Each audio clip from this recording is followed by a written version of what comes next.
Hello and welcome to Justice. I'm Judge Jeanine Pirro. Thanks for being with us tonight.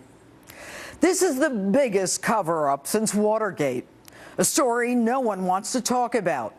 He didn't protect your sons so he could protect his presidency and the wannabe future presidency of his then Secretary of State. He didn't protect your sons, choosing instead to protect the feelings of those in the Muslim world. This week, Ben Rhodes' White House email is the Benghazi smoking gun. Susan Rice was prepped to say the so-called protests were rooted in an internet video so as not to show a broader failure of policy. Now, we've impeached a president for lying about sex with an intern. A president has resigned in the face of certain impeachment for covering up a burglary. Why wouldn't we impeach this president for not protecting and defending Americans in the bloodbath known as Benghazi? Fact: an ambassador is sent to an insecure facility that doesn't comply with minimum standards in a designated danger zone. The CIA warns of numerous al-Qaeda training camps in Benghazi. Our ambassador sends repeated emails and emergency cables for more security. Fact: it was the anniversary of 9/11. Whistleblower Greg Hicks calls Washington to advise that Ambassador Stevens said that he and the Benghazi consulate were under attack. General Carter Ham tells Washington that our consulate is under siege and our ambassador may be a hostage. Fact: everyone in Washington knew what was going on based on the drones, the satellites, the audio, the real-time phone calls. They attacked with heavy artillery and rocket-propelled grenades. Fact: it was a tight presidential race. Barack Obama campaigning as a war hero, a real commander-in-chief, claiming al-Qaeda was on its heels. But Obama loses all credibility if the nation thinks al-Qaeda destroyed our consulate and has killed 4 Americans, including our ambassador. So the conspiracy about a grotesque video begins. Former CIA Director Mike Morrell removes the word Islamist in describing the extremists. He takes out references to the previous CIA warnings of an al-Qaeda attack. Fact: the Joint Chiefs and Defense Secretaries say troops couldn't get there in time to save our men on the ground. There was not enough time, given the speed of the attack, for armed military assets to respond. The fiction begins. It wasn't al-Qaeda. It was an anti-Muslim American-made video. Before our eyes, the terrorists become the victims, and the American victims become irrelevant. The president repeats the fiction on The View, on David Letterman, at the UN. The future must not belong to those who slander the Prophet of Islam. You even take an ad out to apologize to the Muslim world. Since our founding, the United States has been a nation that respects all faiths. We reject all efforts to denigrate the religious beliefs of others. But there is absolutely no justification to this type of senseless violence. None.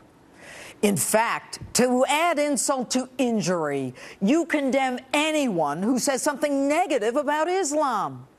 Mr. President, it's not about them, it's about us. You represent us. You're supposed to protect us. And instead of condemning the terrorists, you criticize free speech. I don't even think you believe in the First Amendment. And you're certainly not a man of your word. There should be no doubt that we will be relentless in tracking down the killers and bringing them to justice. Really? May 2014, and you still haven't brought anyone to justice. And the absurdity of your claim that spontaneous demonstrators actually brought rocket-propelled grenades to protest a video is belied by your own words yesterday. The notion that this is some spontaneous uprising in eastern Ukraine is belied by all the evidence of well-organized, trained, armed militias with the capacity to shoot down helicopters. Generally, local protesters don't possess that capacity of surface-to-air missiles or whatever weapons were used to shoot down helicopters. Wow. Here we are 20 months later, and it takes a judge's order to force the release of emails that the president wouldn't produce to an equal branch of government, there specifically to check and balance the president's office. And tonight, in an exclusive Justice interview, we find out that even those documents may have been tampered with. It appears that the conspiracy was so vast, the intent to obstruct the truth so uniform, that documents were withheld. The cover-up is classic. And the sad part is no one, including you, Mr. President, will tell us if you issued the cross-border authority to protect and defend Americans. Mr. President, it's called an abrogation of duty.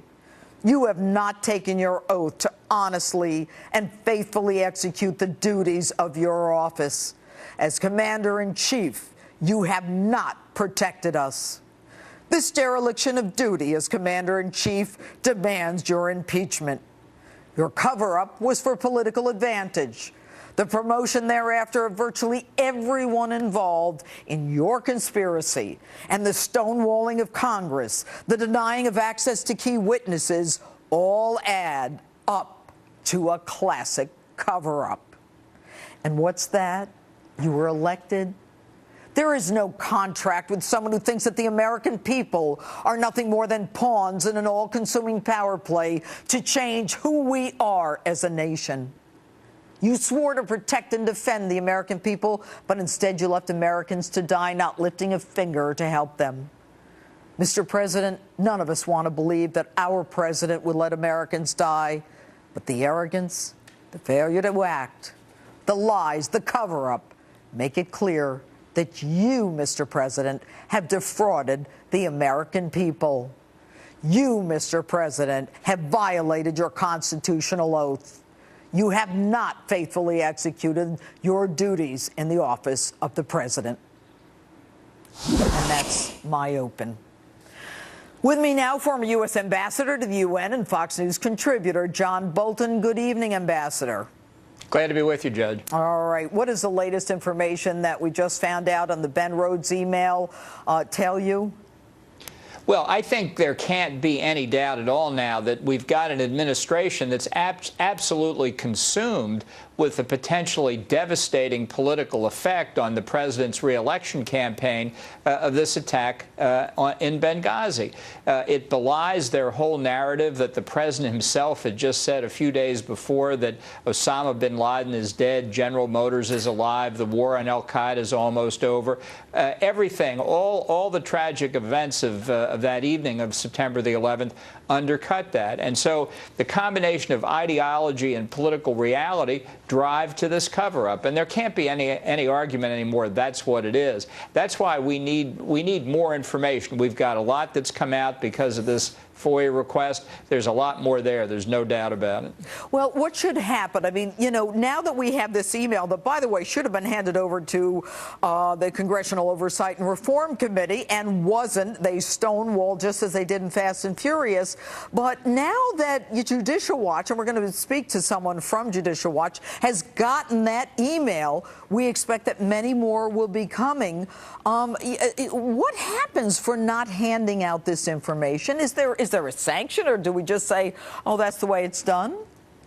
Well, I think it's going to be hard to impose penalties on the people who did it. I think really now the way ahead lies in the House Select Committee that Speaker Boehner has announced he will appoint.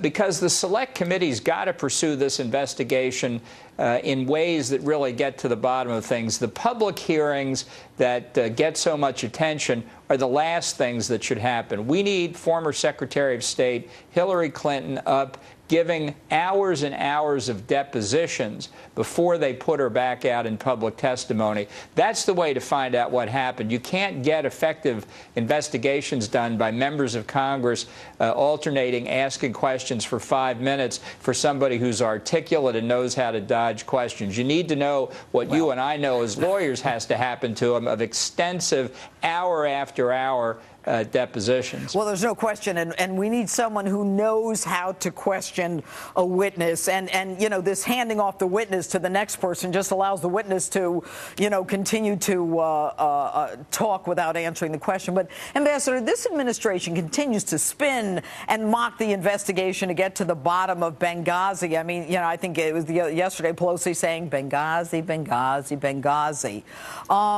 You held a position that Susan Rice held when she told the world that the Benghazi massacre was a result of a video. How is a prep session conducted? How does it work when you were there in the same position? Well, I didn't do prep sessions because I was never asked to speak to an issue that was completely outside my jurisdiction. Look, being UN ambassador is a fine job. Susan Rice had absolutely nothing to do with Benghazi, and I think she was selected to go on the 5 Sunday talk shows because, by definition, she couldn't make a mistake. Since she didn't know anything, she couldn't reveal anything that she shouldn't have. And this really poses, I think, a critical point. Where was Secretary of State Hillary Clinton on those 5 talk shows? This was her post that was attacked, her people who were killed. She was out there issuing a press release while the attack was going on, blaming it on the video. She was there at Andrews Air Force Base when the remains were brought back, blaming it on the video. And yet 2 days later, she can't go on the Sunday talk shows. There's a story there, and I think it could reveal a lot about what was going on inside the administration. And, you know, the Accountability Review Board that she says was going to investigate what happened in Benghazi, that never even questioned her, made up of her husband's, several of their friends, it really makes it clear that there was no intention to hold her accountable because no one bothered to question her. Yeah, well, I think within the administration there was panic across the State Department, the White House, and other agencies because they could see the political ramifications. And the ARB, you know, has a very limited mandate. It's useful for what it does in some cases, but it was never a full investigation. And for the Washington Press Corps to buy the argument that that was the answer is just disgraceful. Not one of a long list of disgraces, but disgraceful. All right, Ambassador Bolton, always good to get your take. Thanks for being with us this evening. Thank you, Judge. All right, and coming up, the Benghazi truth leaks out. And vote in tonight's Instapoll. Should the president be impeached for his administration's handling of the Benghazi attacks? Facebook or tweet me at Judge Jeanine.